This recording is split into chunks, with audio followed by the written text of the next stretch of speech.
Ladies and gentlemen, let's Red Gaming Talk video. Let us discuss further Michael Pachter's opinion on the Xbox One versus the PlayStation 4. So I'm sure you're aware, doubtlessly, of who he is by now, but he is, of course, the Managing Director of Equity Research at Wedbush Securities.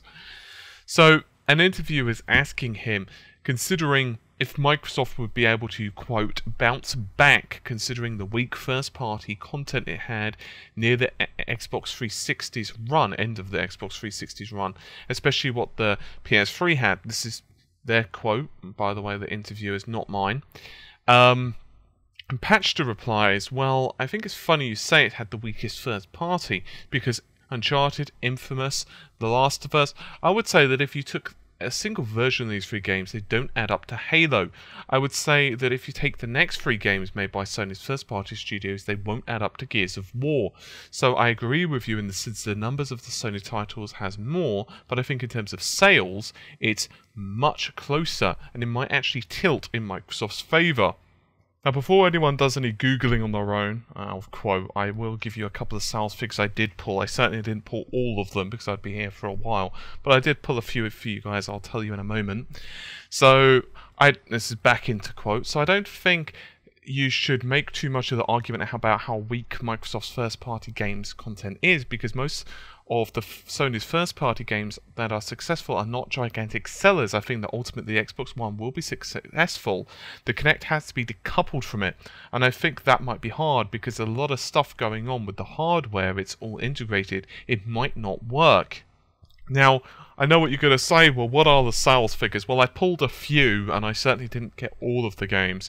Let you guys do that if you want to find a particular sales figures. VG Charts has them, and a few other websites, but it's true to begin with. For example, The Last of Us, obviously, some of these games have been out longer than others. So, for example, Halo 4 hit 8.99 million. Halo Reach 9.55 million, Forza 4 4.19 million, Gears of War Judgment 1.42 million, so that wasn't as popular. Meanwhile, The Last of Us picked 4.48 million, Infamous 2 1.66 million, and Uncharted 3 hit 6.48 million. So as I said, that's not exactly a complete list of titles, but there's a few there to give you an idea. Anyway, moving on. But I think they will probably get into 2015 a redesigned Xbox One that has no Kinect, and I think what will accelerate the process if Sony cuts the price of the PS4. If there's a $349 PS4 on the market, Sony has a real problem. Microsoft has a real problem. They're going to have to do something, and they'll have to do it really quickly. I think the 2015, you might see a PS4 that's $349 and an uncoupled Xbox One, and if you see both of those at $349, the consumer wins. And they have to sell both very well. Microsoft is not looking to lose this cycle. Anyway, now there are a couple of points I'd like to make. The Xbox One does, for the most part, feature, work without the Kinect turned on. But obviously not everything works without, the Kinect plugged in.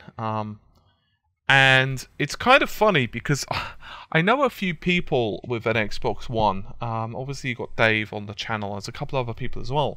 And I was actually speaking to some of them. One of them recently got an Xbox One. And by the way, this is their opinions. These are not my opinions, right? I still haven't got around to buying an Xbox One, but then I haven't had much game time recently, if I'm totally honest. And I was speaking to him. The fellow's name is Stuart, and I said, dude, what do you think of the Kinect? And he said, it's really cool, but for someone who's in England, it doesn't really work too well because sometimes the voice just doesn't recognize things, and sometimes the hand gestures don't work so well either. And he said, I don't remember which title it was, I think it was Madden. It basically came up with a warning saying, yeah, because you're not in the States, pretty much good luck with the voice working. And obviously this isn't new. Obviously different accents and so forth are perplexing. And I don't really blame Kinect having issues understanding someone with like a Manchester accent, just for example, in the United Kingdom. But I don't necessarily know how I feel about these comments. I mean, he kind of has a point regarding the sales figures. Then again, I say that without checking every single sales figure of all of the Gears of War, all of the Halos, all of the Last of Us, all of the Uncharted, all the titles added up together. And I guess it really depends on, you know, what you want to classify like.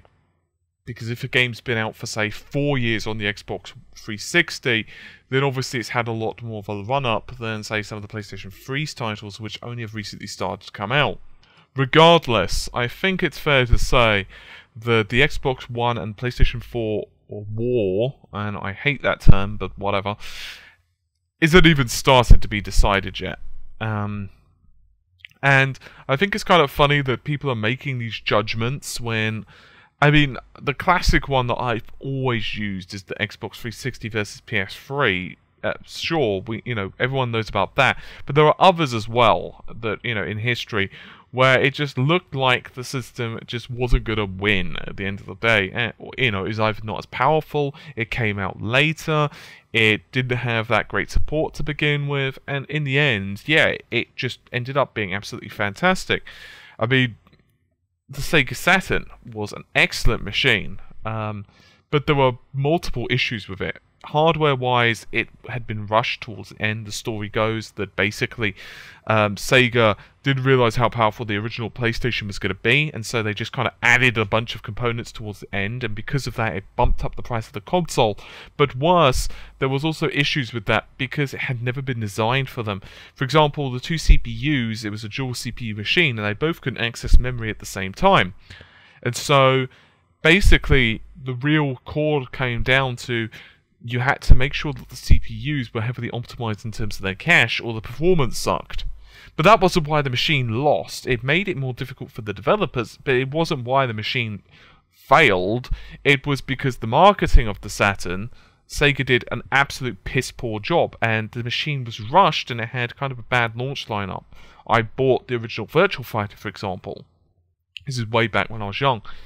And there's no way you could tell me they did release a remix, which was basically an improved version, much better textures and so forth. Although, if you could say the original Virtua Fighter on the Saturn was textured, it's a bit of a stretch. Regardless, I kind of go off topic. In other words, it wasn't the specs of the machine or the difficulty of programming the machine that messed up. It was Sega's attitude and several big blunders they made. That's what really messed up the machine. So, I don't think that this console war has been decided yet, and I completely agree.